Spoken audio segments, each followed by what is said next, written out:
Washington کے دل میں ایسا کیا لکھا گیا کہ امریکی خفیہ ادارے حرکت میں آ گئے؟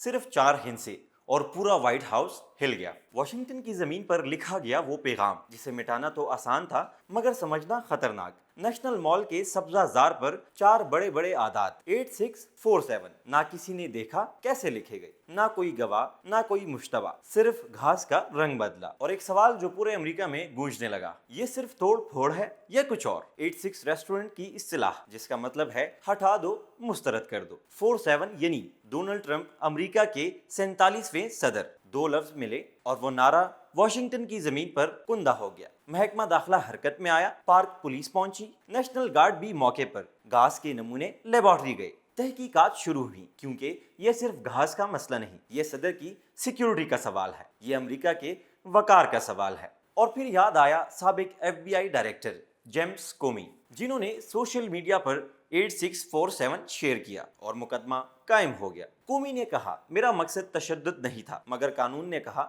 الفاظ بھی ہتھیار ہو سکتے ہیں۔ آج وہی عادات واشنگٹن کی مٹی میں ابھر کر سامنے آ گئے۔ سوال یہ نہیں کہ یہ کس نے لکھا، سوال یہ ہے کہ کیا امریکہ میں احتجاج اور دھمکی کے درمیان کی لکیر مٹتی جا رہی ہے؟